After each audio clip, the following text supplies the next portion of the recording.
em nome do grupo. Hoje nós teremos a palestra da Liberdade de Expressão e Combate ao Discurso de Ódio, com a doutora Cláudia Ladico, juíza federal da 7ª Vara Federal de Florianópolis. A doutora Cláudia é doutora em Ciências Criminais pela PUC e mestre em Direito Processual pela Universidade de São Paulo. Ela é juíza federal desde 1996 e exerce a jurisdição na Justiça Federal de primeiro grau no estado de Santa Catarina. É titular da 7ª Vara Federal de Florianópolis, especializada em crimes financeiros e lavagem de dinheiro, cooperação jurídica internacional em matéria penal desde 2013. No biênio de 2017 a 2019, a doutora Cláudia exerceu o cargo de juíza diretora do Foro da Seção Judiciária de Santa Catarina.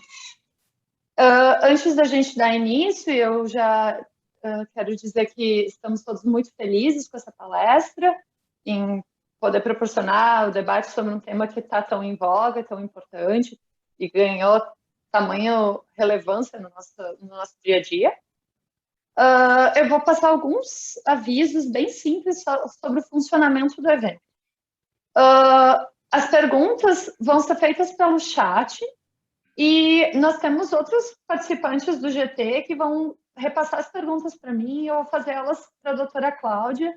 Conforme elas forem aparecendo, se mostrar possível a gente fazer essa interação. No meio da palestra, no decurso da palestra, vai ser divulgado também no chat o link para a lista de presenças, para que vocês possam preencher e contar horas dessa palestra. E aos servidores da Justiça Federal, não é preciso fazer solicitação dessas horas, elas vão ser contadas automaticamente a partir da lista de presença. Bom, eu acho que é isso. Doutora Cláudia, de novo, quero enfatizar a nossa felicidade. Seja muito bem-vinda e eu deixo a palavra com a senhora. Muito obrigada. Bem, inicialmente queria agradecer, né, a Camila, a Cibele, a Magali, pelo convite, né, feito aqui pela Seção Judiciária do Rio Grande do Sul. Seção Judiciária essa em que, né, eu trabalhei inicialmente aqui na 4ª Região, que me acolheu, né, trabalhei aqui por 14 anos, então fiz muitos amigos, estou vendo aqui muitos rostos conhecidos, então é um prazer atender ao convite da Seção Judiciária do Rio Grande do Sul. E, da mesma forma, também estou vendo rostos aqui da Seção Judiciária de Santa Catarina também, então quero saudar a todos, né, dizer da minha alegria de estar aqui nessa tarde. Olha só, até o doutor Altair está me prestigiando, que honra, meu Deus, olha só, que maravilha. Então tá, bom, o tema proposto aqui, né, nesse ciclo, é a liberdade de expressão e discurso de ódio. Esse foi o tema, né, os crimes de ódio, na verdade, foi o tema que eu escolhi para desenvolver a minha pesquisa de doutorado, pesquisa essa que iniciou lá no ano de 2016, né? Quando eu escolhi esse tema, né, era um tema, assim, um pouco não tão falado, era um tema, assim, né, um pouco secundário, vamos dizer assim, e com o passar dos anos, esse tema foi ganhando, né, infelizmente, né, não podemos celebrar isso, foi ganhando uma grande notoriedade, uma grande relevância, muito em função, né, de fenômenos aí que a gente tem acompanhado, não só no Brasil, mas no mundo, né? Então, até alguns amigos, alguns colegas de doutorado brincam comigo, dizendo que quando eu escolhi esse tema, nós abrimos um portal, né, do qual aí se liberaram, né, algumas forças não muito amigas. Mas, enfim, só para a gente poder dizer por que, né, qual é o meu vínculo com esse tema. Eu costumo brincar dizendo que eu estudo ódio, mas com muito amor. Bem, sem mais delongas, eu queria, então, passar aqui a compartilhar com vocês uma tela, né, para a gente poder, então, direcionar a nossa fala, e já dizer que eu vou percorrer aqui um itinerário, né?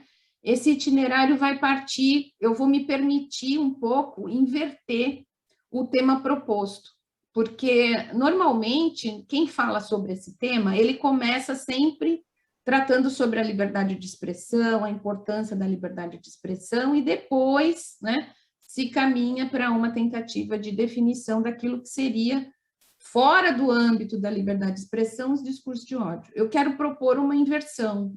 Eu gostaria que a gente falasse primeiro sobre o ódio, né?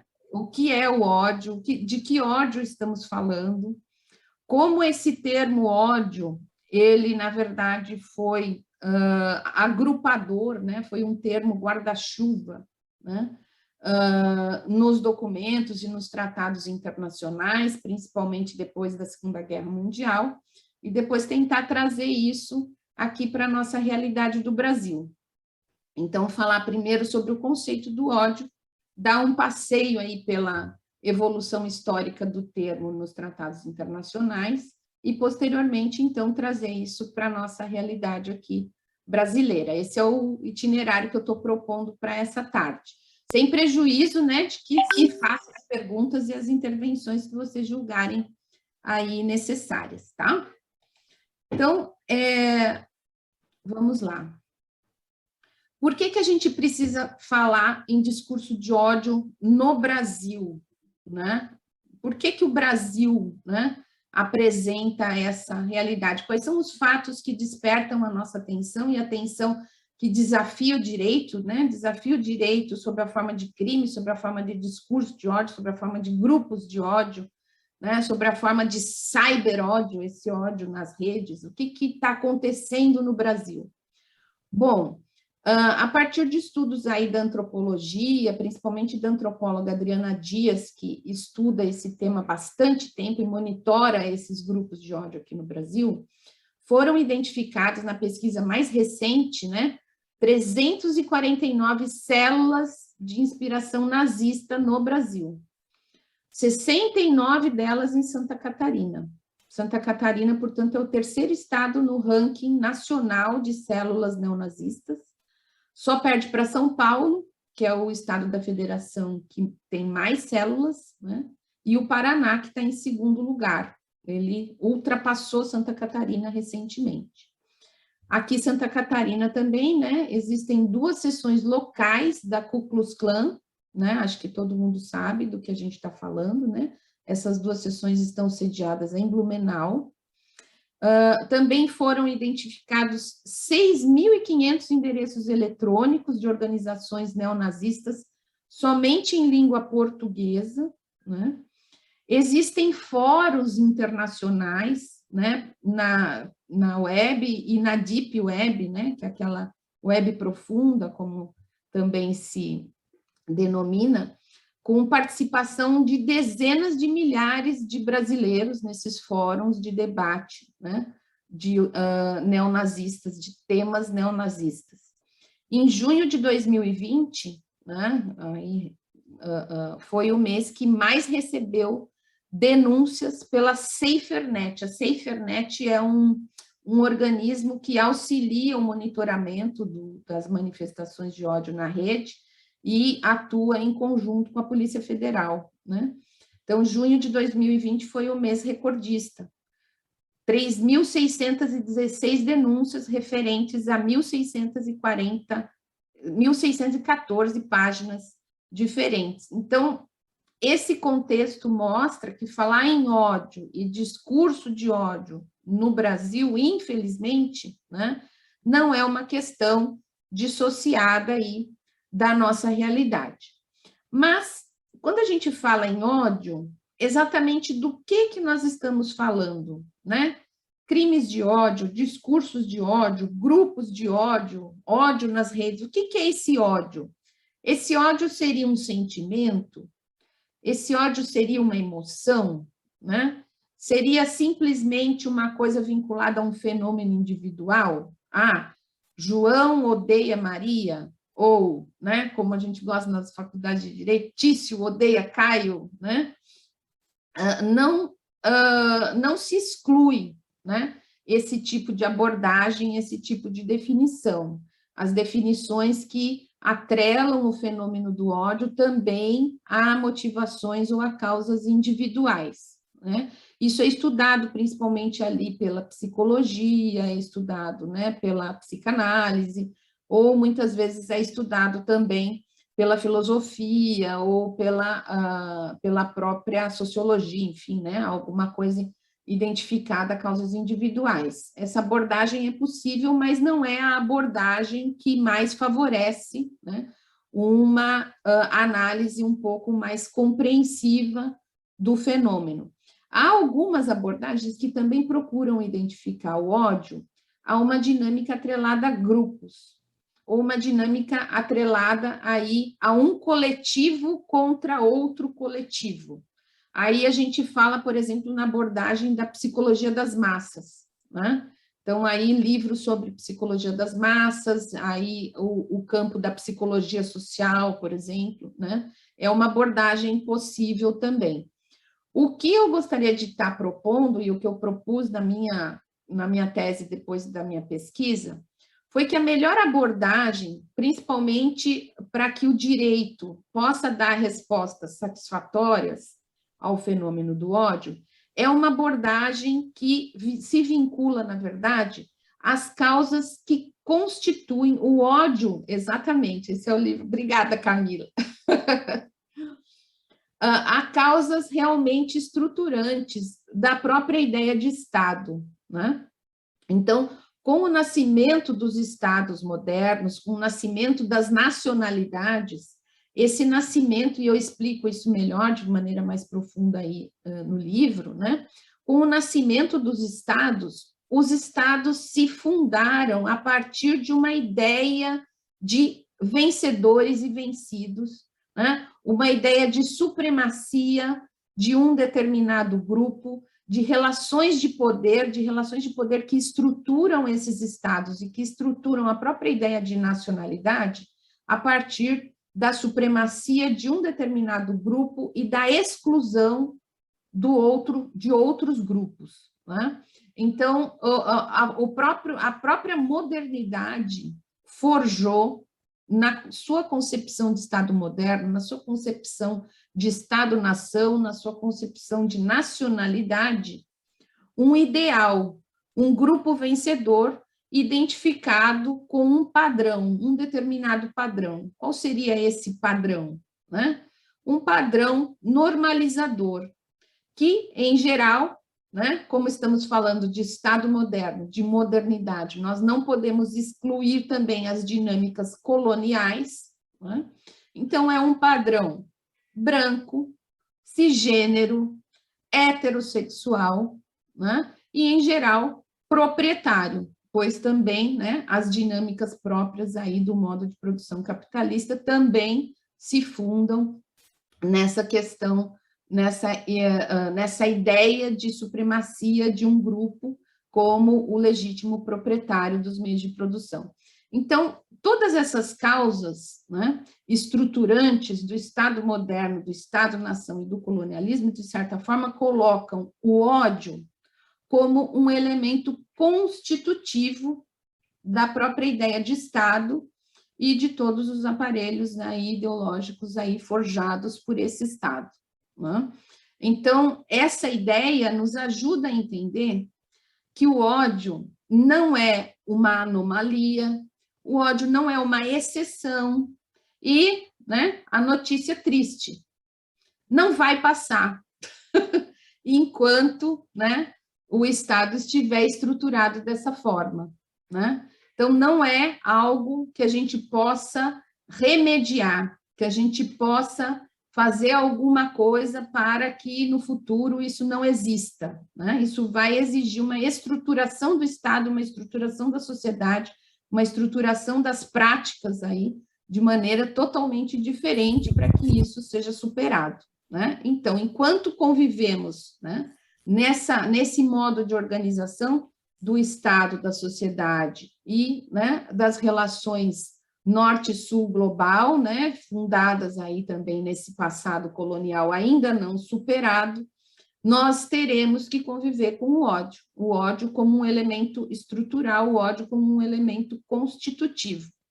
Então, o que isso nos traz, né? Nós, operadores do direito? Bom, então, se é estrutural, se é constitutivo, vou me largar, né, nas cordas, então, porque nunca vai passar mesmo, o que eu posso fazer? Vou me isentar de responsabilidade. Pelo contrário, é exatamente o contrário.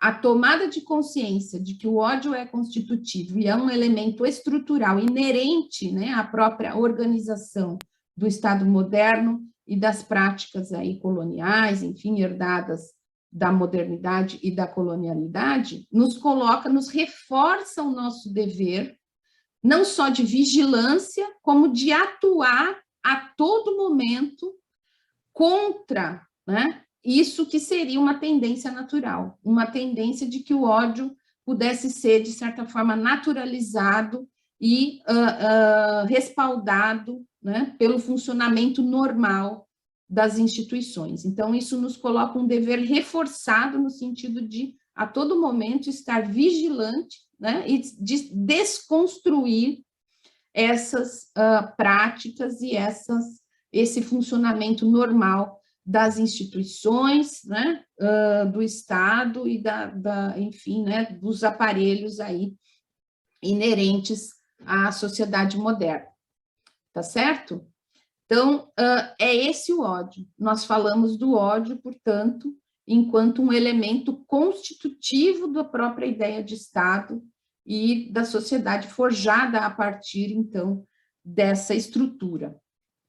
Bem, então, com base nisso, né, é possível, então, né, que a gente tenha, se defronte aí com um crime de ódio ou com um discurso de ódio, sem que o agente sinta ódio por aquela pessoa, pela vítima, né?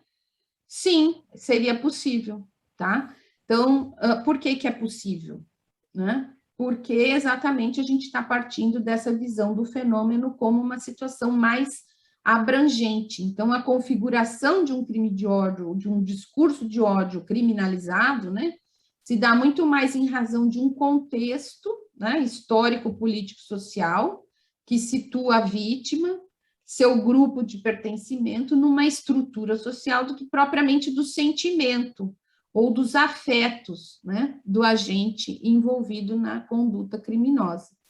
A gente cita como exemplo, né, o julgamento de Adolf Eichmann, por exemplo, que é o livro imortalizado por Hannah Arendt, né? Hannah Arendt acompanhou, né, e registrou ali o julgamento de Adolf Eichmann, que muito depois ali dos julgamentos de Nuremberg, veio a ser encontrado aqui na Argentina, né? E foi extraditado, levado a Jerusalém e foi julgado na década de 70 num tribunal especial, né, constituído para julgá-lo pelos crimes que cometeu ali durante a Segunda Guerra. Eichmann era, na verdade, o responsável pela logística, né? Ele era a pessoa que distribuía, né, o povo judeu nos vagões cujo destino final seriam os campos de extermínio, os campos de concentração. Ele se dizia, na sua defesa, que ele era apenas um cumpridor de ordens, que ele era apenas um burocrata, né? Ele dizia que ele era um pequeno dente na engrenagem. Então, com isso, ele queria se isentar da responsabilidade, mas essa tese não prevaleceu. E uma das afirmações que ele utilizou também em sua defesa foi que ele disse, puxa, eu estou sendo aqui julgado, mas eu nem odeio os judeus. Eu cheguei até a ter uma namorada judia. Ele disse isso, né, em sua defesa. Então, percebam que, na verdade, né, essa dinâmica do ódio, né, que eu vou mais adiante definir um pouco melhor, ela não necessita, né, de uma prova de que haja realmente um sentimento, uma emoção, né, do perpetrador em face da vítima, né? Esse fenômeno se insere aí num contexto maior e nós, né, como operadores do direito, temos então que tomar consciência de que se trata de um fenômeno realmente estruturante aí do próprio Estado moderno e das relações sociais. Bem, também é muito importante que a gente faça uma primeira distinção, né? Porque aqui a gente está arrumando aqui para um discurso, preparando tudo para a gente poder ter um conceito jurídico de discurso de ódio, fazendo um percurso diferente daqueles que partem, né, do conceito da liberdade de expressão. Então, uma das coisas também que é uma confusão muito frequente é se confundir o conceito de ódio com o conceito de discriminação, tá? São fenômenos que se inserem ambos nessa dinâmica do Estado moderno, né, nessas práticas coloniais, são fenômenos que estão todos inseridos nesse grande contexto, mas são diferentes também, apresentam diferenças. Por quê? A discriminação, né, e aí quem nos ajuda é o nosso querido desembargador federal Roger Halpe Rios, né, que é a maior autoridade no assunto aqui no Brasil. Ele traz para nós o conceito trazido da Convenção Internacional, né, da Convenção das pessoas portadoras, das pessoas com deficiência, né, que é um conceito já internalizado no direito brasileiro, como a distinção, a exclusão, a restrição, a preferência que tenha o propósito ou o efeito de anular o reconhecimento, o gozo ou o exercício de direitos. Então, veja, a discriminação, ela se baseia, então, né, nessa ideia de impedir alguém de ter acesso aos direitos, em razão de critérios, em geral, identitários ou de escolhas fundamentais, né, critérios proibidos. Então, a discriminação, ela sempre vai ter, né, embutida no seu conceito a ideia de impedir ou anular ou prejudicar o reconhecimento, o gozo ou o exercício, né, em pé de igualdade de direitos e liberdades. Já o ódio, ele se apresenta muito mais próximo do conceito dado pelos tratados internacionais de intolerância, porque, diferentemente da discriminação, né, que tem essa dinâmica de anular, prejudicar o gozo de direitos em pé de igualdade, a intolerância, ela opera de maneira um pouco diferente. Ela é já, né, um conjunto de atos ou manifestações que por si só denotam desrespeito, rejeição, desprezo à dignidade, né, as características ou as convicções ou opiniões de pessoas por serem diferentes ou contrárias. Esse conceito está aí na Convenção Interamericana contra o Racismo. Então, vejam, não se trata de anular ou impedir o gozo de um direito. Se trata simplesmente de rejeitar aquela pessoa por ser o que ela é, desprezá-la em sua dignidade, por suas características, por suas convicções, por suas opiniões. Portanto, o ódio, né, e a intolerância operam de maneira diversa das dinâmicas discriminatórias. É muito comum a gente ver essa confusão, né, tanto na jurisprudência quanto na doutrina. Quando se vai falar em discurso de ódio, se fala em discurso discriminatório, são coisas distintas, né? O discurso discriminatório é aquele que vai ter como, né, finalidade essa de obstar, impedir, anular o reconhecimento do direito de alguém em razão de um critério proibido. O conceito de intolerância não, né? Ele se aproxima muito mais daquilo que a gente chama, daquilo que a gente vê, por exemplo, na doutrina norte-americana, de difamação de grupo, group defamation se chama, né? Porque você está simplesmente ofendendo a dignidade daquela pessoa em razão daquelas características, não tem a finalidade de obstar nenhum direito ou de impedir que ela goze daquele direito em pé de igualdade, tá? Então, é uma dinâmica um pouco diferente, o ódio e a discriminação. Outros autores fazem ainda outras diferenças, eu vou, né, trazer aqui rapidamente, por exemplo, essa autora Maria Mercedes Gomes é uma autora também radicada nos Estados Unidos, em que ela diz que a violência discriminatória, ela é uma violência que, de certa forma, é uma violência exemplarizante, né? Você pega, né, uma determinada pessoa, submete aquela pessoa àquela violência para que aquilo sirva de exemplo para o grupo, né? Então, é uma violência exemplarizante. Então, ao servir de exemplo para o grupo, se pretende que aquele grupo, né, por exemplo, não queira exercer o direito de propriedade num determinado bairro, ou que aquele grupo tenha medo de postular postos de trabalho em alguma empresa, ou que aquele grupo não queira se sentar num determinado lugar no ônibus, ou que aquele grupo não queira lugares em determinada escola, né? Então, é uma violência com a finalidade de impedir o gozo de direitos. Já a violência do ódio, a violência da intolerância, né? Ela é uma violência de exclusão. O que isso significa, segundo essa autora, Maria Mercedes, né?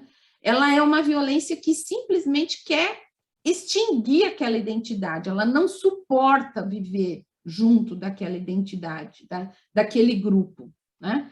É a supressão, é a descaracterização daquelas identidades de grupo. Então, ela traz, por exemplo, um fenômeno que aconteceu nos Estados Unidos durante as décadas de 70 e 80, que foi o chamado gay bashing, que eram crimes de homofobia em série, né, destinados realmente a abolir, né, a identidade das pessoas homossexuais ali naquele contexto, né? E outros exemplos que a gente pode aqui também estar trazendo, né? O Holocausto praticado durante a Segunda Guerra, né? A caçada às bruxas durante a Inquisição, todos esses são exemplos dados pela história que se aproximam muito mais dessa violência por exclusão, né? Outros autores ainda vão situar essa questão do ódio e da discriminação, né, dentro das dinâmicas de opressão e subordinação. Então, os crimes de discriminação, eles vão ter sempre uma outra finalidade, que não é simplesmente de suprimir aquela identidade ou aquele grupo, né? Vai ter ainda um outro projeto. Qual seria o projeto? Manter aquele grupo no lugar dele, né? Fique aí, não saia do seu lugar, né? Do seu lugar social, do seu bairro, né? Dos empregos mal remunerados, das escolas em pior situação, dos transportes mais precários, né? Então, esses seriam dinâmicas discriminatórias, tá? Segundo esses autores. Também uma diferença sutil, né, entre os fenômenos de ódio, dos crimes e dos discursos de ódio, são os crimes contra a humanidade. Então, lembrando, né, sempre que os crimes contra a humanidade, eles têm como uma das suas características o fato de serem ataques contra toda uma população civil, e isso ser uma política de Estado, né? Uma política de uma organização. Então, aí se situam, né, basicamente, os crimes contra a humanidade, essa necessidade de que haja um ataque generalizado contra toda uma população não se verifica nem nos crimes, nem nos discursos de ódio. Mas, né, vejam só como tem aí algumas nuances, né?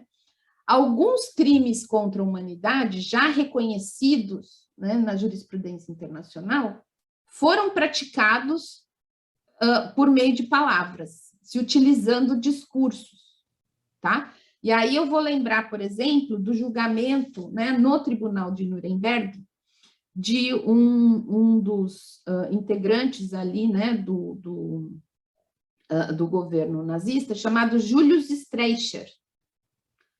O Julius, ele foi condenado no Tribunal de Nuremberg à morte por enforcamento. Por quê?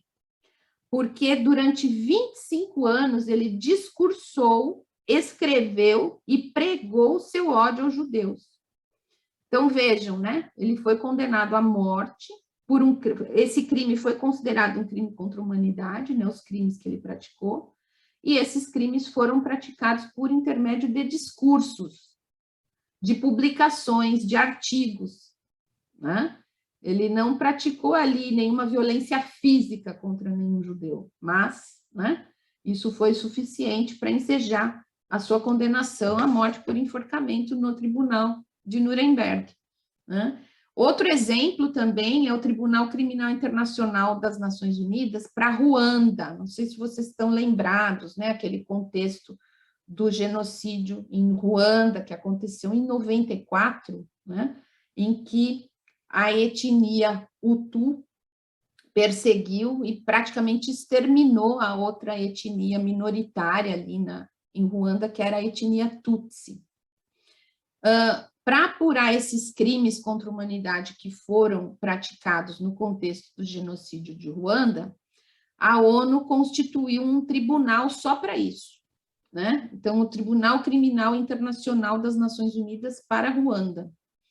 E nesse tribunal também se reconheceu, 2 pessoas foram condenadas, o Ferdinand Narimana e o Jean Bosco Baraguisa, por transmissões de rádio, eles eram radialistas, tá? E nos seus programas de rádio, eles incentivavam os Hutus a matarem os Tutsis, comparando os Tutsis a baratas.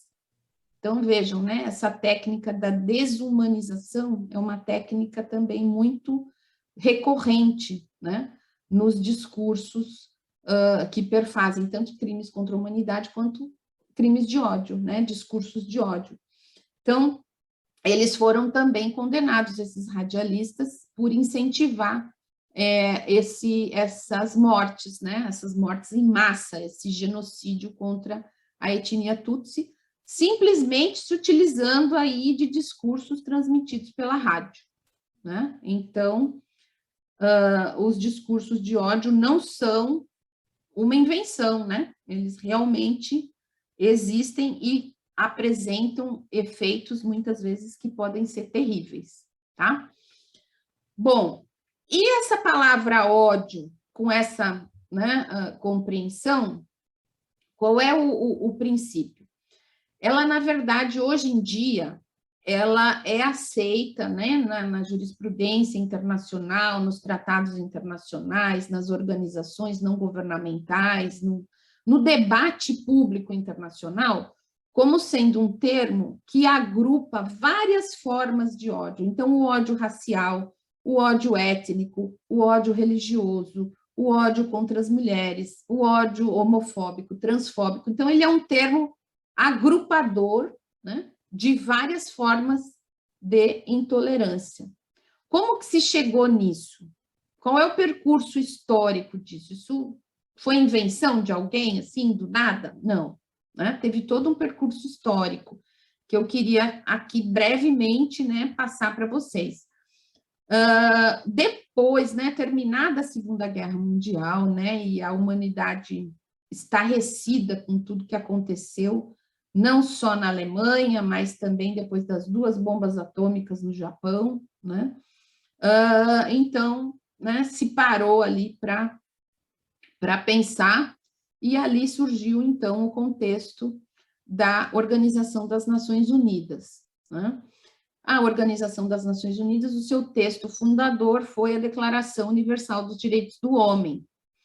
E, né, no bojo, então, das suas primeiras discussões, né, dentro desse contexto de fundação da ONU e de preparação dos seus textos fundadores, a Unesco, né, que é a Organização das Nações Unidas para a Educação, chamou o antropólogo Lévi-Strauss para fazer, então, uma fala derrubando a questão, né, desconstruindo aquilo que se propagou durante a Segunda Guerra como sendo bases pseudocientíficas do racismo. Então, ele publicou um texto, né, chamado Raça e História, que é um texto muito importante, E a partir desse texto, então, também se foram produzindo os debates e os documentos, os tratados internacionais, com a afirmação da dignidade humana como eixo, né,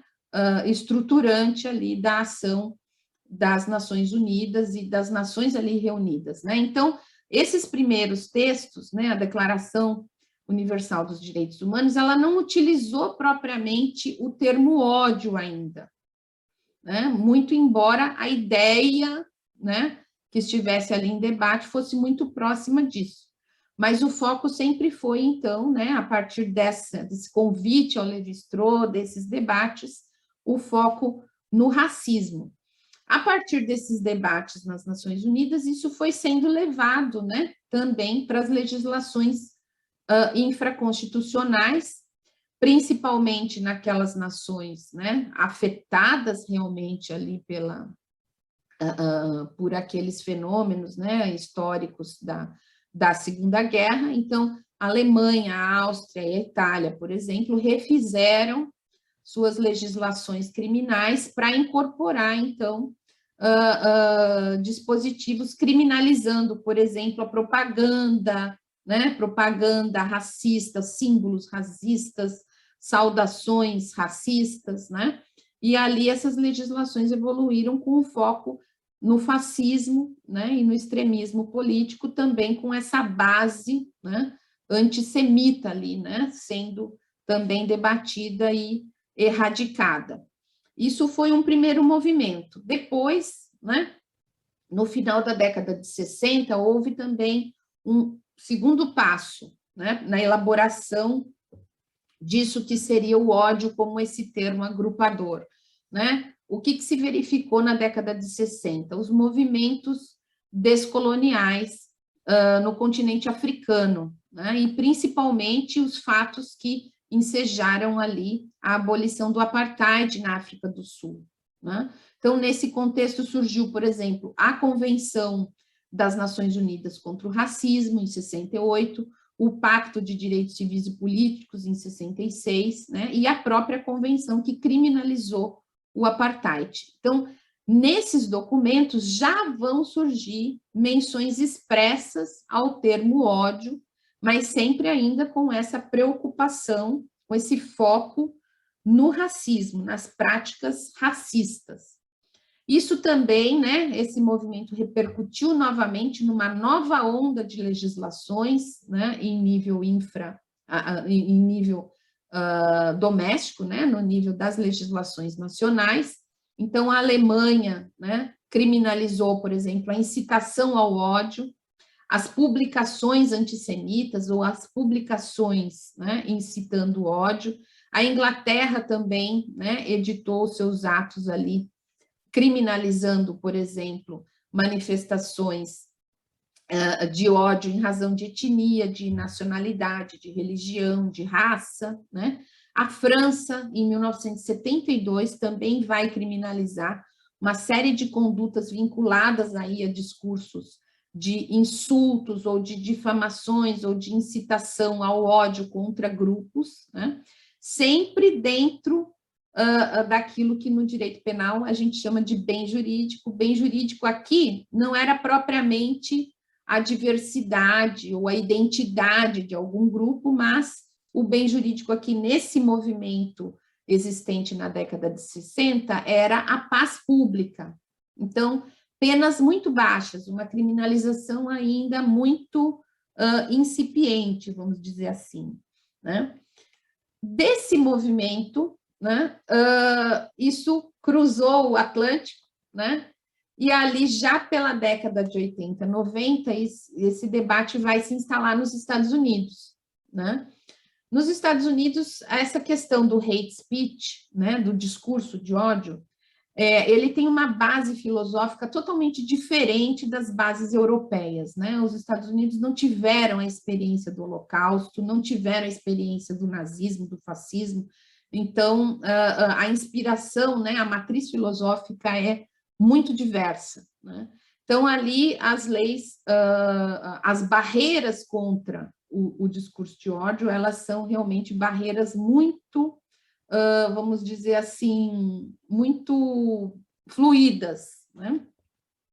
Já quanto aos crimes de ódio, né, os Estados Unidos apresentam aí uma experiência bastante interessante do ponto de vista do desenvolvimento da sua legislação federal e das legislações também estaduais, né? Então, teve todo esse movimento, né, entre a década de 80 e 90, em que surgiu, então, a expressão hate crime. Hate crime começou a ser uma expressão, crimes de ódio começou a ser uma expressão presente tanto no debate parlamentar, quanto no debate acadêmico e no debate público.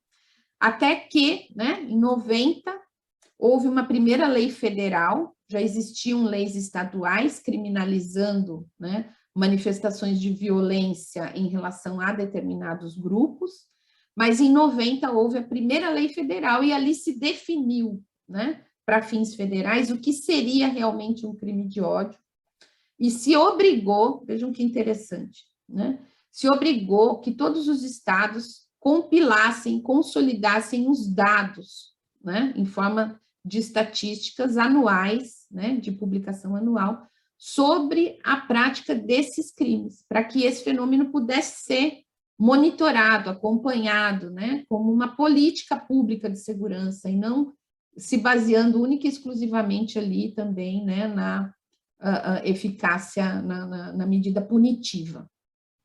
Em 94 vai haver uma nova legislação federal, né?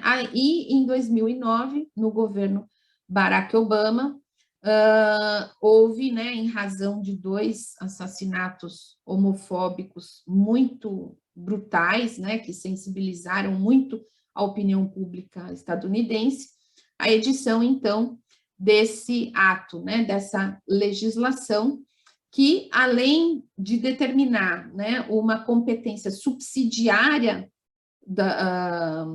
das autoridades federais, quando houvesse uma insuficiência de investigação das autoridades estaduais, também estendeu o conceito de crimes de ódio às minorias sexuais, tá? Então, isso teve prosseguimento ali nos Estados Unidos durante a década de 80 e 90. Já estou cansando vocês, vou ir um pouco mais depressa, né? E isso voltou, então, finalmente para a Europa, né? Então, ali nesse movimento já de final da década de 90, início da década de 2000, o conceito de ódio já estava consolidado, né? Hate, ódio, como sendo realmente um termo que agrupa todas essas manifestações de violência, né, em razão do pertencimento, né, real ou percebido a um determinado grupo identitário ou por escolhas fundamentais, né, e ali cada país adaptando, então, esse fenômeno à sua própria realidade. Então, a Inglaterra mais com foco no ódio racial, né, e na Alemanha com foco muito mais no fascismo, no extremismo, né, nessa desnazificação, esse processo de desnazificação aí da nação, né? Recentemente, também as legislações, tanto a nível, né, de tratados internacionais quanto legislações domésticas, se voltaram, então, para esse fenômeno da internet, né? Então, um último desdobramento, um desdobramento mais recente, né, foram as leis que passaram a criminalizar, por exemplo, a negação, a diminuição, a trivialização do Holocausto, né, e de outros genocídios. É interessante notar que alguns países, por exemplo, a Espanha, né, a Espanha editou uma lei criminalizando a negação do Holocausto. E essa lei foi questionada na Corte Constitucional Espanhola, e a Corte Constitucional da Espanha disse que a lei era inconstitucional porque feria a liberdade de expressão. O que acabou acontecendo foi que a Espanha foi condenada na Corte Europeia de Direitos Humanos, né, a rever esse posicionamento. Então, a Corte Europeia de Direitos Humanos tem sistematicamente, né, revisto posicionamentos de países que entendem que essa criminalização representaria uma ofensa ao direito de liberdade de expressão. Também se viu um movimento de ampliação dos grupos protegidos por essas legislações, né, em especial minorias sexuais, pessoas com deficiência. Também uma preocupação quanto ao fenômeno do cyber-ódio, né, dos algoritmos de ódio. O que seriam, né, os algoritmos do ódio? Algoritmos são, né, aqueles sistemas que vão direcionar, por exemplo, as suas buscas nos mecanismos de buscas da internet. Então, por exemplo, quando você coloca na internet homem negro, o que o mecanismo de busca vai lhe retornar como conteúdo em razão desse termo? São conteúdos positivos ou são conteúdos negativos? Né?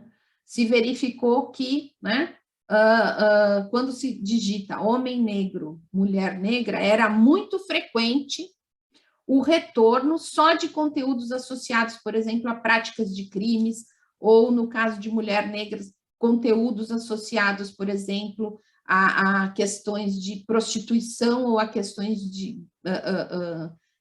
uma hipersensualização, né? Então, existe agora, né, na comunidade europeia, nos Estados Unidos, em vários países, uma preocupação crescente com a regulação desses algoritmos. Então, existem agências regulatórias dos algoritmos, exatamente para que os algoritmos não representem uma ofensa aos direitos humanos de pessoas integrantes desses grupos, né? Coisa que aqui no Brasil nem se pensa ainda, né? Não que não seja o momento, né? Já passou da hora, mas a gente nem cogita, né, uma agência regulatória nesses termos. E também, né, os fenômenos da desinformação e das fake news também sendo tratados aí pelos organismos internacionais e pelas legislações de cada país. É importante destacar que nesse fenômeno do cyberódio, dos crimes de ódio e dos discursos de ódio praticados pela internet, há uma possibilidade de utilização da Convenção de Budapeste sobre crimes cibernéticos. Não que ela criminalize alguma conduta, mas ela exige que os países que aderem, né, a essa convenção, que eles desenvolvam legislações suficientes, né, de acordo com alguns parâmetros. O Brasil foi convidado a aderir a essa convenção. Ele tem 3 anos, se ele quiser aderir. O convite foi feito em 2019, né? Então, a gente ainda está no prazo para adesão, mas isso, né, necessitaria aí de um esforço no sentido de melhorar a nossa legislação para a gente alcançar aí um patamar adequado, né, para adesão a essa convenção. Bem, então, dito isso, né, essa foi a evolução histórica do ódio como esse termo que agrupa, né, essas várias manifestações de intolerância. Então, homofobia, misoginia, xenofobia, racismo, né, tudo isso agrupado dentro desse grande termo guarda-chuva que é o ódio. Esse termo, então, atualmente já é utilizado, né, com mais frequência nos documentos internacionais. Então, aqui a gente tem algumas convenções, né, que utilizam a proibição do discurso de ódio, né, que mencionam textualmente a proibição. Então, o Pacto Internacional dos Direitos Civis e Políticos, né, a Convenção sobre a Eliminação de todas as formas de discriminação racial contra a mulher, né, trabalhadores migratórios, pessoas com deficiência e, finalmente, a Convenção Americana de Direitos Humanos, né, o famoso Pacto de São José da Costa Rica, que no seu artigo 13 ali proíbe textualmente a produção de discurso de ódio, ou seja, na verdade, todos esses tratados internacionais, eles contêm aquilo que a gente chama de mandado de criminalização. É um mandado internacional de criminalização. Eles mandam, né, que os países signatários, os países aderentes, criminalizem nas suas legislações internas determinadas manifestações verbais ou, né, não verbais que possam se assimilar, então, aí ao discurso de ódio, tá? Então, existe aí esses mandados, né, internacionais de criminalização, que o Brasil cumpre mais ou menos. Vamos ver daqui a pouquinho. Então, né, ainda no âmbito da ONU, é importante traçar aqui, né, os princípios de Camden, que são princípios também que balizam, né, a concepção de liberdade de expressão no âmbito das organizações das Nações Unidas, e o princípio 8 dos princípios de Camden, ele coloca ali, vejam só que interessante, ó, os estados devem impor obrigações a servidores públicos de todos os níveis, inclusive ministros, para evitar declarações que promovam a discriminação ou prejudiquem a igualdade e o entendimento intercultural. Para funcionários públicos, isso deve traduzir em códigos formais de conduta ou regras de função, ou seja, né, também o elemento, assim, da qualidade do agente como um elemento importante para se definir o que seja um discurso de ódio, né? Isso também, no âmbito da OEA, é também um tema importante, tá? Bom, então isso, né, a concepção do ódio como elemento estrutural, né, esse percurso, esse itinerário histórico nos documentos internacionais, chegamos aqui ao direito brasileiro. Estou com tempo ainda, Camila? Sim, mas eu queria aproveitar para ele fazer uma pergunta que a Magali nos comentou aqui, e eu quero repassar. Maravilha. Então, só um segundo.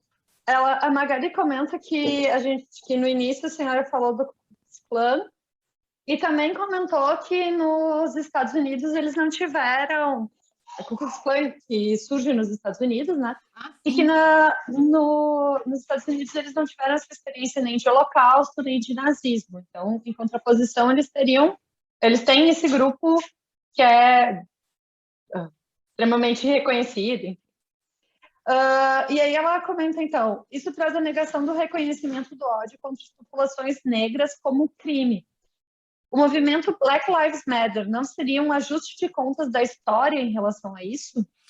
Então, Magali, deixa eu corrigir um pouquinho a minha afirmação. É o seguinte, na verdade, nos Estados Unidos, essa questão do ódio racial, né,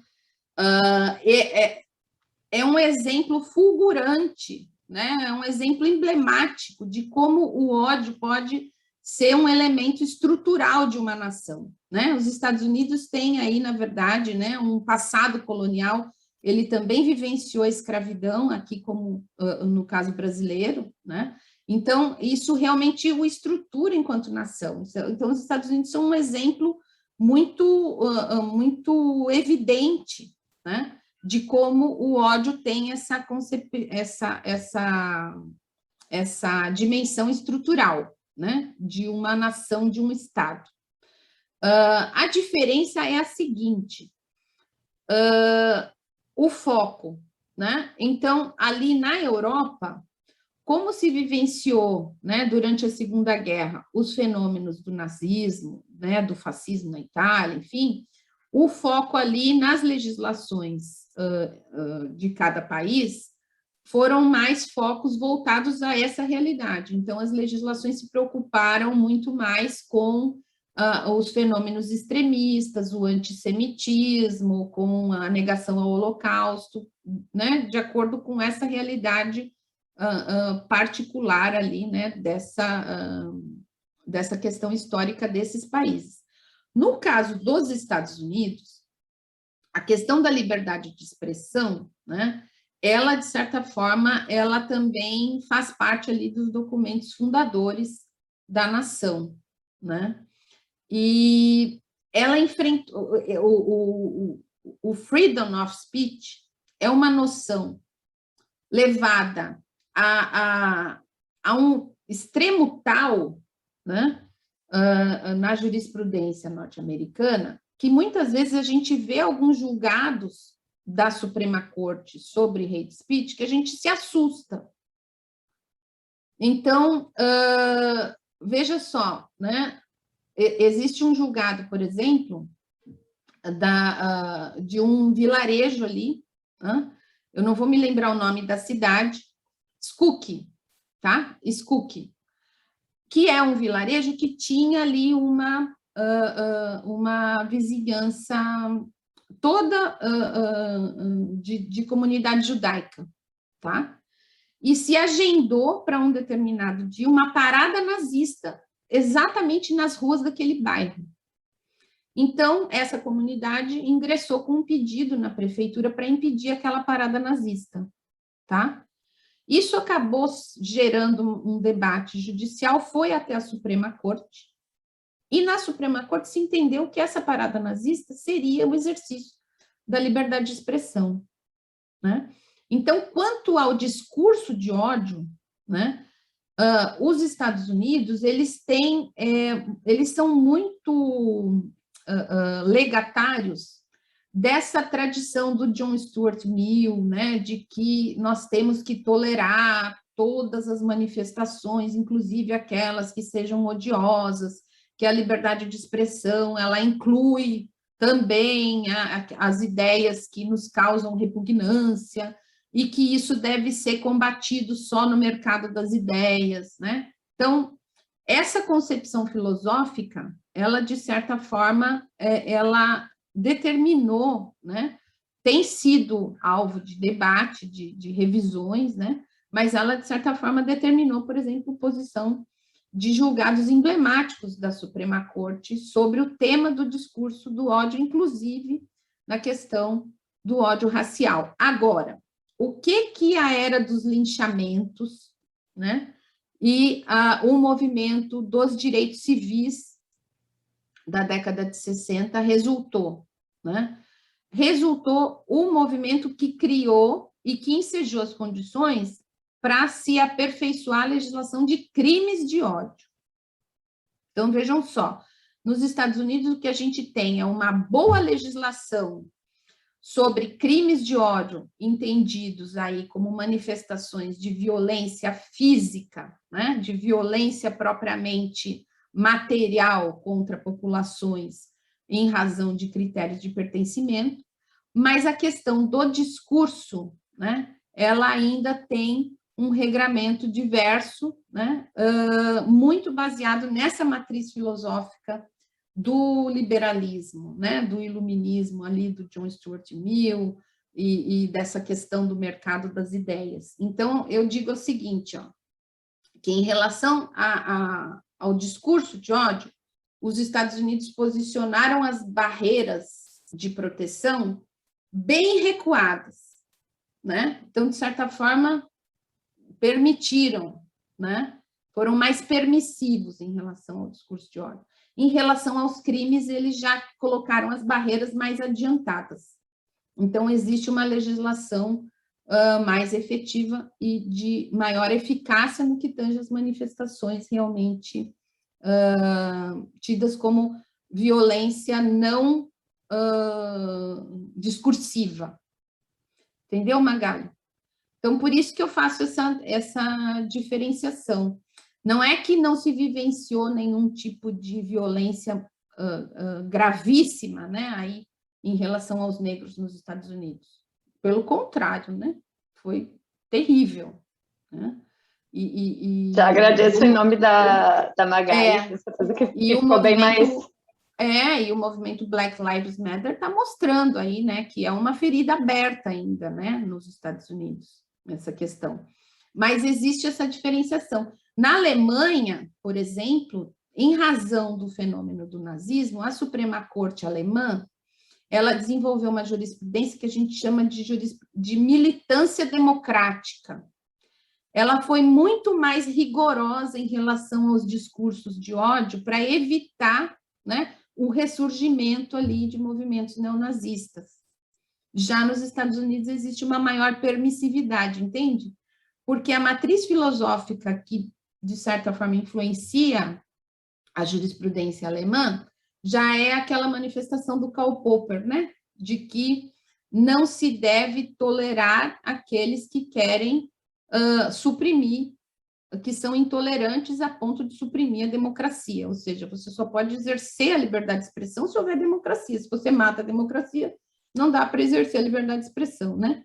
Então, essa matriz filosófica determina, então, essa diferença entre, né, a jurisprudência, vamos dizer assim, continental, da Europa continental, com a jurisprudência estadunidense. Por isso que, às vezes, nós aqui, né, temos que ter muita cautela com a importação, né, da jurisprudência da Suprema Corte estadunidense, né, porque temos aí diferenças históricas também importantes, né, e diversas matrizes filosóficas. O nosso direito é um direito continental, é um direito herdado da Europa, não é um direito herdado, né, da tradição anglo-saxã. Então, não sei se respondi bem, estou me alongando muito na resposta.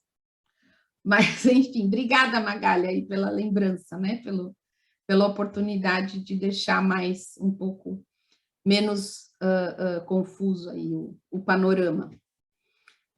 Bem, então, direito brasileiro, né? Como eu disse, a gente é herdeiro aí da tradição continental. E quando a gente fala de direitos fundamentais, né, e a liberdade de expressão inserida dentro da teoria dos direitos fundamentais, é muito comum que a gente se depare com aquelas teorias que buscam, então, definir qual seria o âmbito normativo desses direitos.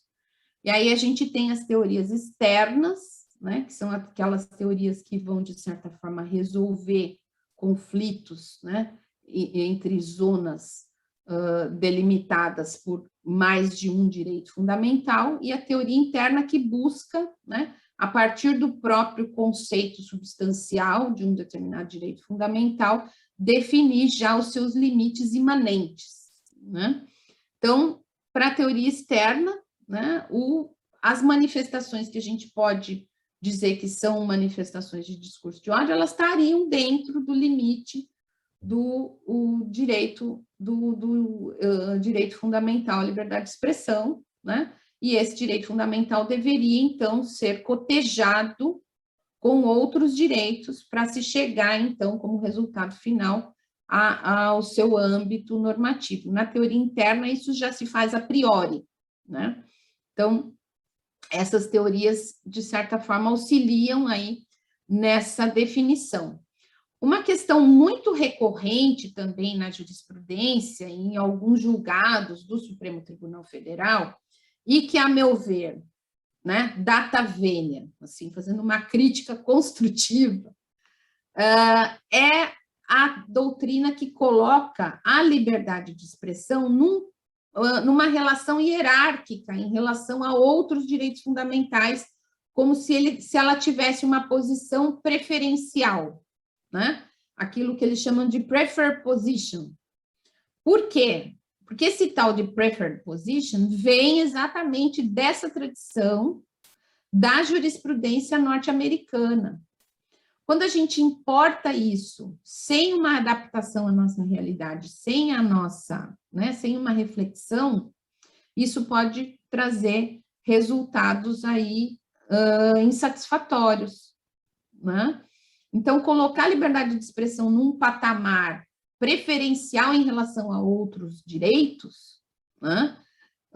Além de dogmaticamente ser questionável, né, à luz aí da teoria dos direitos fundamentais, ela também ignora isso que eu vinha falando lá no início da nossa fala, né, de que o ódio é um elemento estrutural do Estado, né? Então, essa posição, ela se choca exatamente com esse nosso dever reforçado de vigilância, né, de se atentar que o ódio está permeando e estruturando o Estado, né, moderno e a sociedade que se forja à luz desse Estado. Então, de certa forma, essa tese do direito fundamental como um direito preferencial ignora, né, o ódio como um elemento estrutural.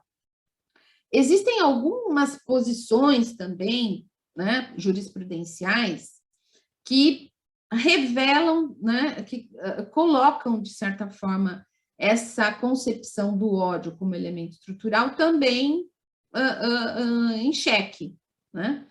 Então, por exemplo, no STF, alguns julgados mais recentes, primeiro que confundem discurso de ódio com discurso discriminatório, né? Que a gente viu aqui que já são coisas diferentes. E alguns julgados têm utilizado, com base numa obra do Norberto Bobbio, que é o Elogio à Serenidade, em que ele faz ali uma análise filosófica do racismo, eles utilizam uma verificação em 3 etapas para definir o que seria discurso de ódio ou não, né? Então, partem de um juízo de fato, se aquele discurso, né, parte de uma constatação de que existem grupos diferentes. Então, pessoas brancas e pessoas negras. Constatou, passou no primeiro juízo. Num segundo juízo, seria um juízo de valor. Olha, aquele discurso, além de diferenciar entre pessoas brancas e pessoas negras, está colocando uma hierarquia entre esses 2 grupos, como se um fosse melhor que o outro, como se houvesse uma relação de supremacia? Sim, então passou no segundo teste. E o terceiro teste seria se esse discurso, além de fazer essa hierarquização, tem que ter uma finalidade de repressão, de dominação, de supressão ou de eliminação do grupo marginalizado. Então, existe praticamente nenhuma manifestação de discurso de ódio passa nessas 3 etapas. Então, aqui, na verdade, esses julgados estão colocando critérios, primeiro fazendo uma confusão entre o que é discriminação e o que é ódio e o que é intolerância, né?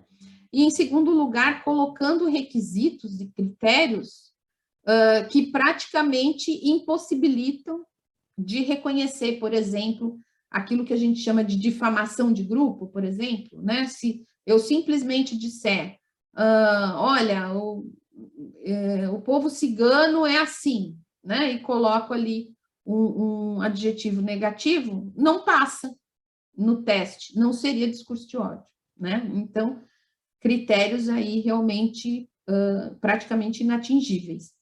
No STJ, alguns julgados também nesse sentido, desclassificando manifestações como discurso de ódio, porque não se verifica o dolo de discriminar, né? Mas veja, nós estamos falando de discurso de ódio, não estamos falando de crime de discriminação, né? Então, a jurisprudência ainda faz essas confusões e, na prática, o que acaba acontecendo é que essas manifestações não recebem uma sanção, seja criminal, seja uma sanção extrapenal, né? Ou não ensejam a responsabilidade que deveria ensejar para quem faz esse tipo de formulação.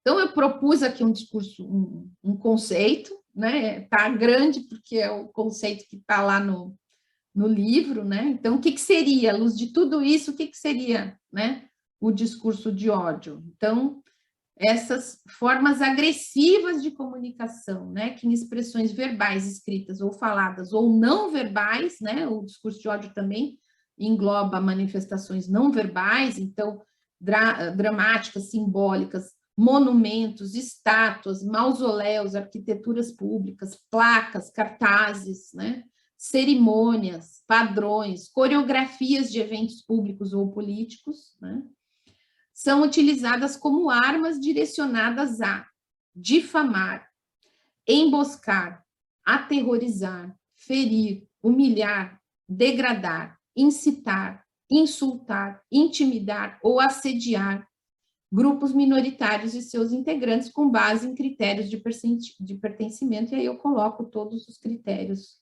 que eu entendo que possam ensejar aí, o discurso de ódio. É interessante de trazer aqui para vocês um autor que, apesar de ser norte-americano, ele escreveu uma obra chamada O Dano no Discurso de Ódio, chama-se The Harm in hate speech, que é o Jeremy Waldron.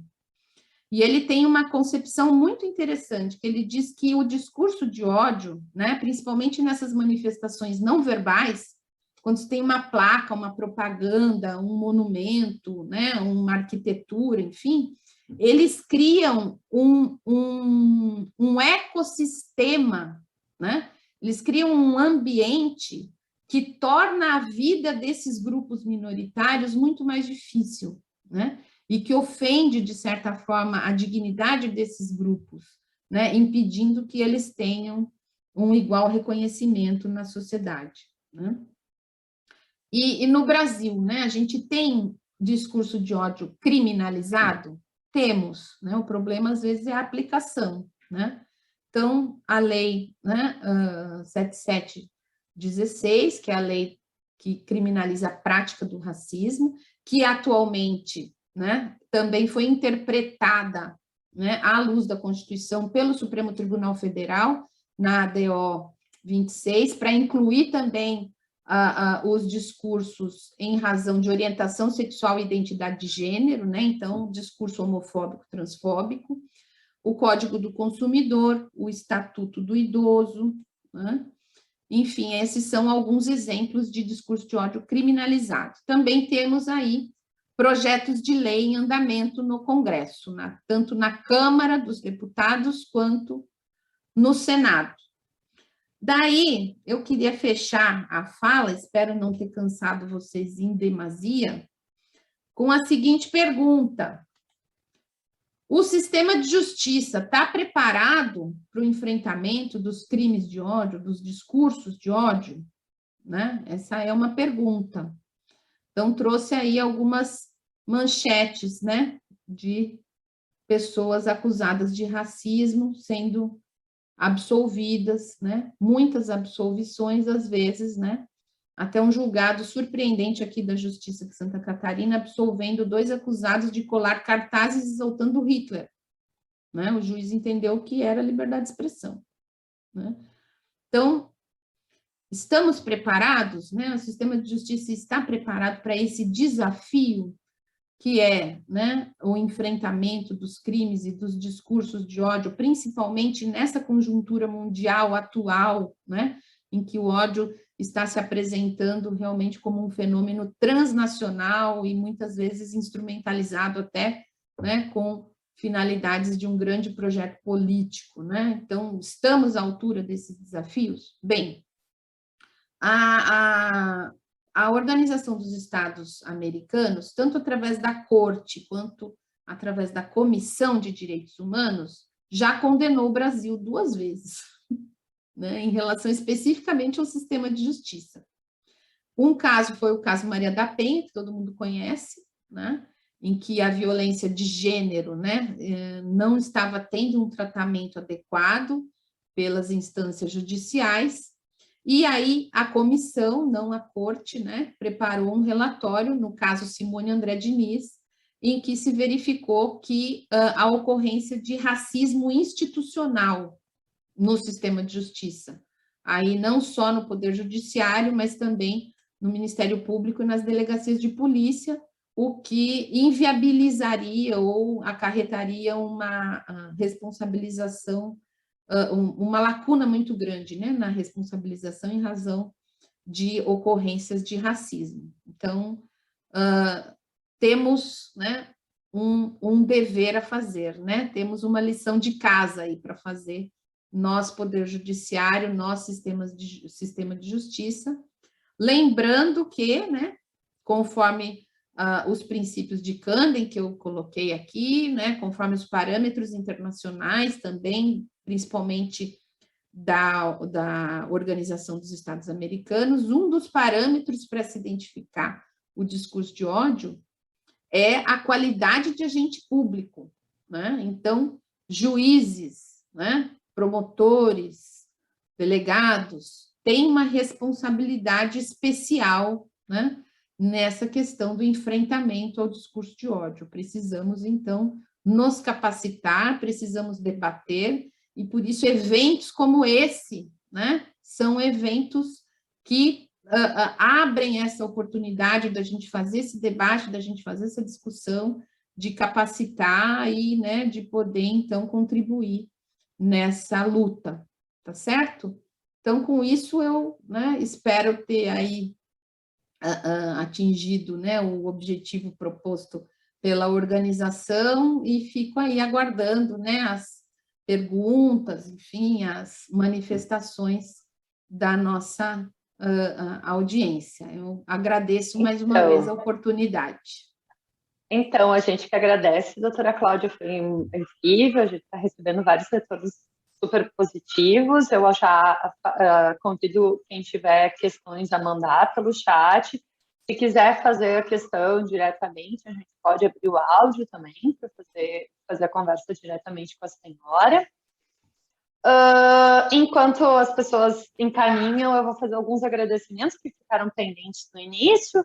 Eu quero agradecer as nossas intérpretes de Libra, a Natasha e a Juliana, que estão nos ajudando com para tornar mais acessível e mais divulgar de um modo amplo o assunto. Eu também quero agradecer a audiência que a gente está tendo de outros órgãos, exemplo do CNJ e da Procuradoria Regional, que se quiseram mencionar, então, muito obrigada, a gente fica muito feliz. Quero também comentar que o Fabrício lembrou do filme O Hotel Ruanda, quando a senhora comentou do assunto relacionado a Ruanda e ao enfrentamento que se deu lá. Então, acho que também é uma dica que é importante, para quem não assistiu, é super interessante. Acho que é isso de agradecimentos, de questões. Tem outra questão que eu tenho que lembrar a todos. A nossa lista de presença já foi divulgada no chat, o link, e ela fica aberta por 1 hora depois do encerramento da palestra, para que as pessoas coloquem seus contatos e para que a gente possa fazer os certificados. Então, por favor, completem. Não precisa ser agora, mas, por favor, façam esse preenchimento. Como não apareceu alguma pergunta mais de imediato, eu vou fazer uma pergunta que tem me incomodado. Deixa eu aproveitar para mostrar novamente o livro, para quem quiser ter acesso. Esse é o livro que a doutora Cláudia escreveu sobre esse assunto, é da pesquisa de doutorado, né, doutora Cláudia? Isso, é. Uhum. E eu lendo o livro e como a senhora abriu a palestra, a senhora comentou muito bem que essa questão é uma questão estruturante na nossa sociedade, né? Ela marca como a sociedade moderna se organiza, as nossas instituições funcionam assim. E aí a gente se sente bastante impotente, porque, querendo ou não, isso é entender. Quando a gente sente que isso foi construído dessa forma, a gente se sente incapaz de desmontar toda a estrutura. Mas a senhora vem dizendo, construindo o livro inteiro, essa noção de que é necessário e possível a gente enfrentar, de algum modo, essa construção. E aí, agora, no finalzinho, a senhora fala desse problema com a construção jurídica nacional. Eu queria saber onde a senhora vê bons parâmetros para a gente usar, quais os julgados que a senhora acha interessantes, que foram construções interessantes para a gente se basear, enfim, onde buscar essas referências? Uhum. Bem, eu tenho que dizer, né, que além desses julgados em que eu citei alguns problemas, né, recentemente há também alguns julgados no sentido de dar uma compreensão um pouco mais adequada, principalmente do STJ, tá? Mas também muito recentemente, eu gostaria de compartilhar aqui com vocês, a Corte Interamericana de Direitos Humanos, ela fez uma análise muito interessante sobre discursos de ódio e crimes de ódio no contexto da violência de gênero, tá? é o caso Azul Rojas contra Peru, tá?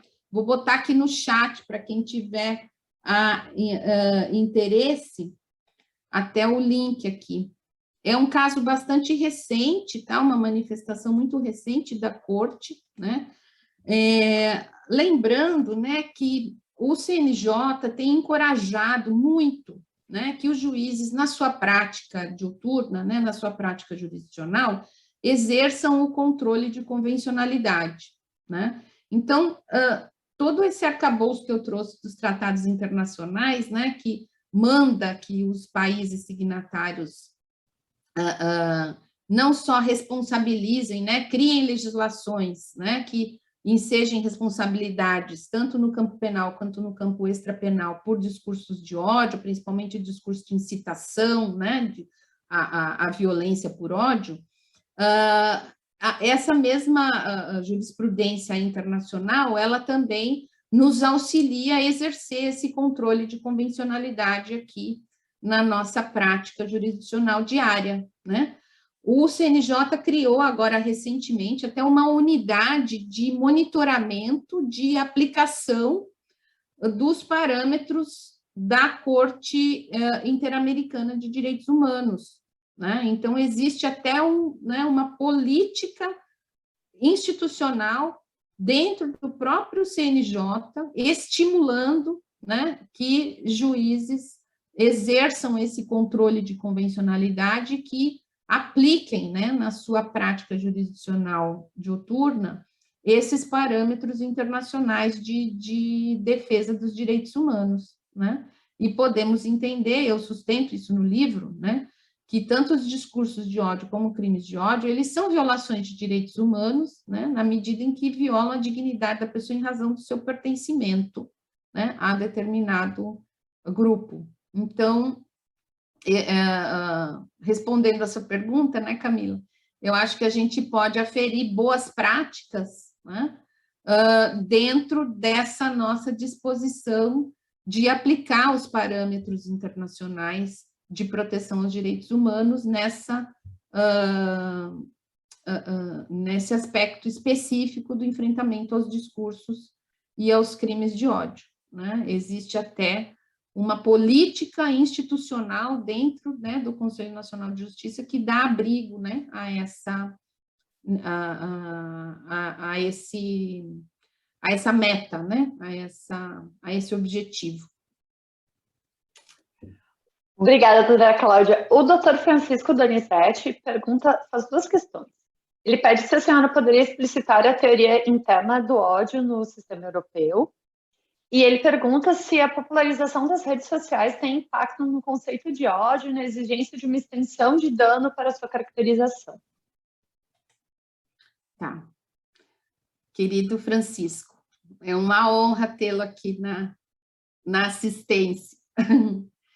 A teoria interna, Francisco, assim, né, aplicada aqui à liberdade de expressão, ela é aquela que já a priori, né, vai conceituar a liberdade de expressão, o limite imanente da liberdade de expressão, excluindo já, a princípio, as manifestações de ódio. Então, ela já parte, né, de um conceito de liberdade de expressão que, né, a princípio, a priori, já não incluiria nenhum tipo de discurso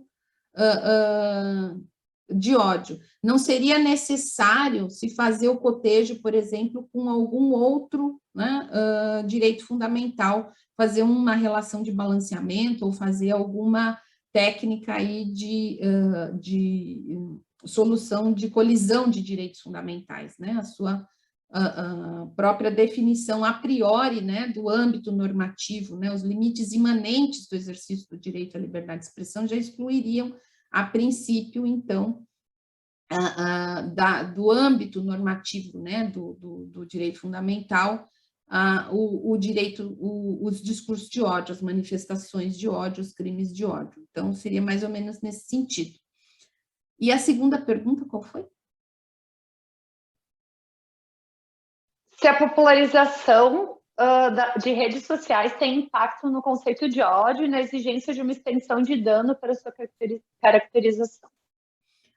É uma nova manifestação, né? Na verdade, as redes, né? A internet, as redes sociais criaram esse fenômeno que os estudiosos denominam de cyberódio, né?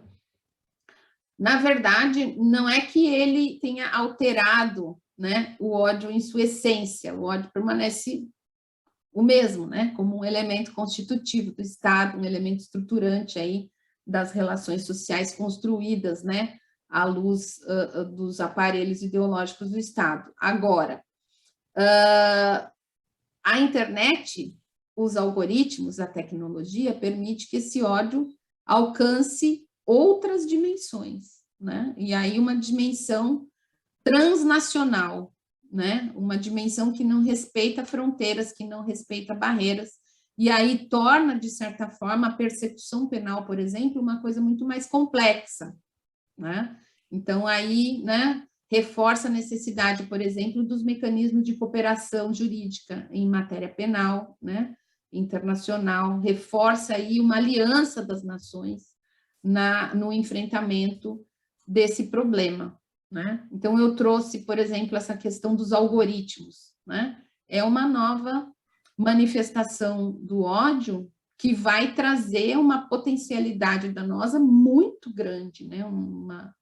Uma dimensão muito maior em termos de extensão de danos e de vítimas, né? De pessoas atingidas. Então, de fato, existe, né, esse impacto. A gente não pode dizer, assim, na essência, que tem alterado, né, de uma maneira ontológica aquilo que a gente considera como ódio, mas, né, esse ódio vai ganhar realmente novas manifestações e uma potencialidade de dano bem maior, né?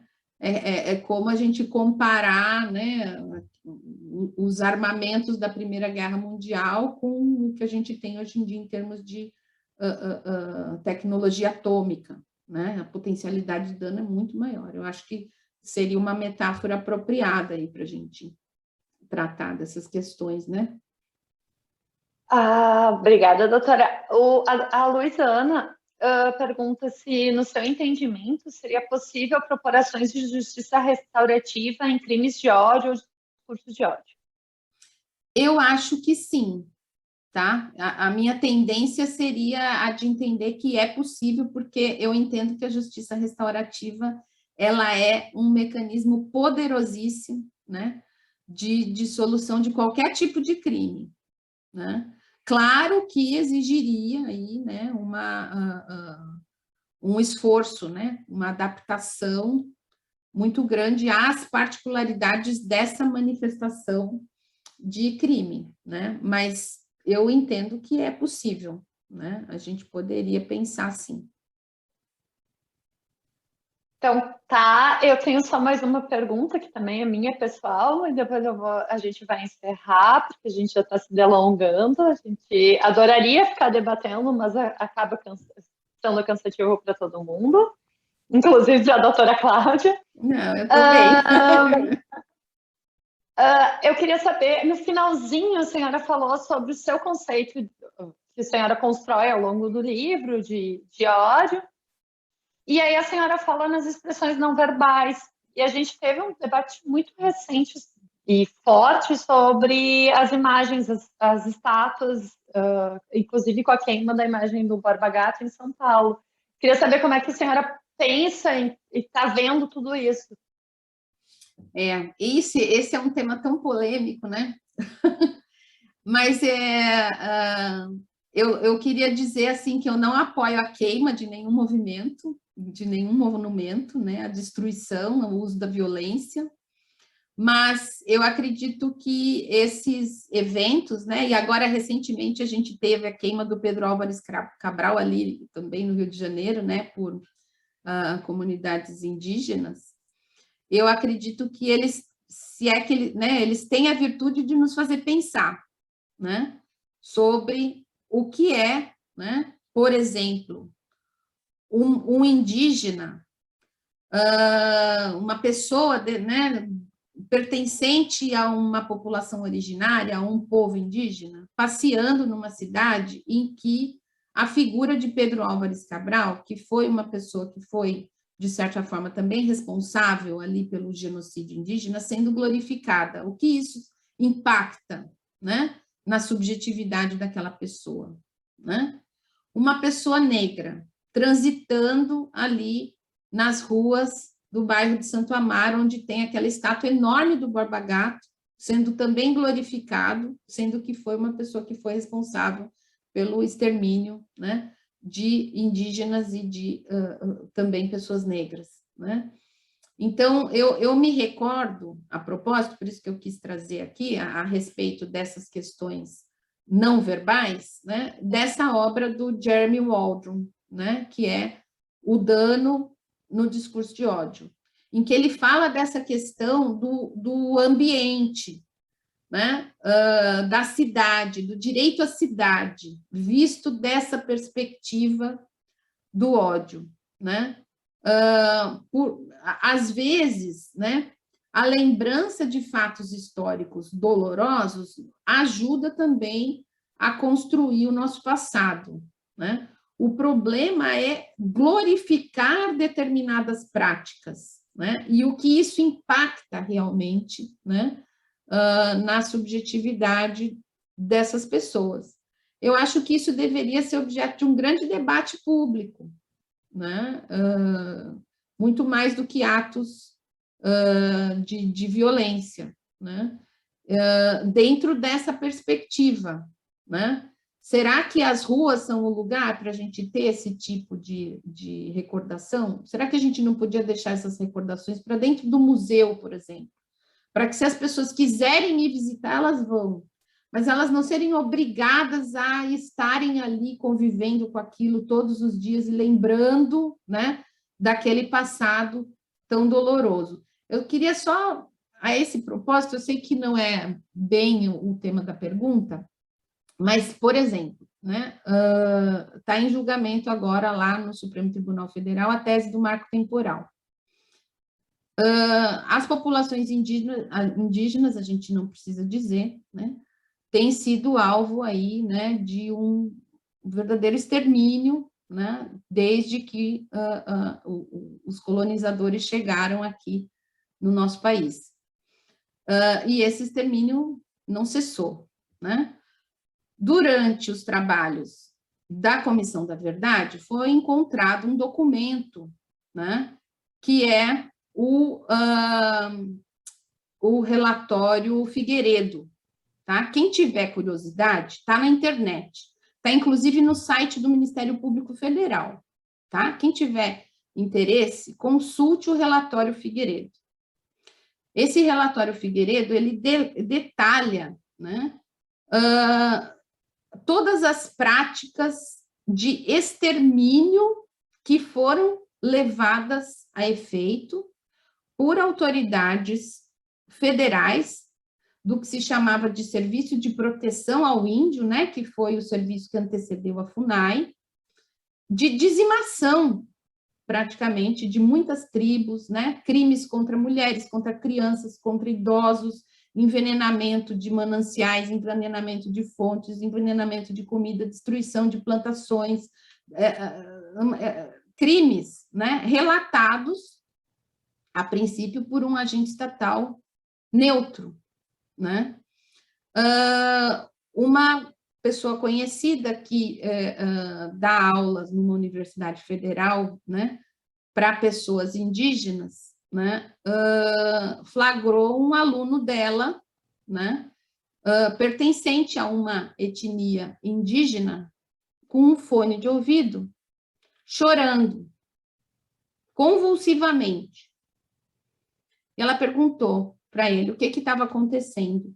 Ele estava ouvindo a tradução do relatório Figueiredo na parte que falava do povo dele, né?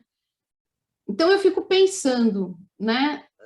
Talvez a gente, para fazer essa discussão, né, sobre monumentos, arquitetura, passado, história, a gente tenha que ter um pouco de empatia, né? Se colocar realmente no lugar, né, dessas pessoas, para a gente saber o que isso impacta, né? O que isso significa, né? Você transitar numa rua em que há uma glorificação, né, de uma figura histórica que exterminou o seu povo. O que isso significa em termos de dor, né?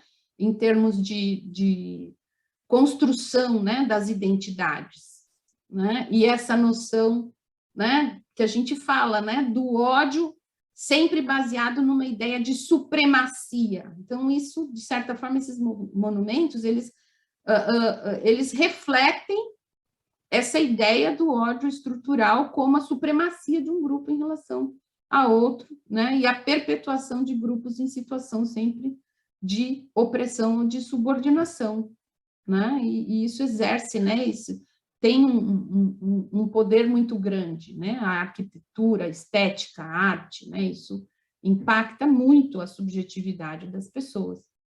Então, eu queria só fazer esse convite, né? Para que a gente pensasse coletivamente, né? E esse debate precisa ser feito de maneira ampla, eu acho, né? Não vou endossar aqui os atos de incêndio, né? Mas acho que pelo menos eles têm, se eles têm alguma virtude, eles têm a virtude de nos fazer pensar sobre isso. Muito obrigada, doutora Cláudia, inclusive pela delicadeza da proposta toda, por pensar essas questões de uma forma tão profunda e ao mesmo tempo acessível, que nos traz para pensar com a senhora, nos convoca a nos colocarmos, a pensarmos essas questões. Um agradecimento enorme para toda a nossa audiência, que foi super gentil, participou, trouxe questões. Reforço meus agradecimentos iniciais, meus pedidos para que vocês preencham a lista de presenças. Muito obrigada a todos, o GT agradece a todos. Até mais. Eu que agradeço. Obrigada e um abraço a todas e todos.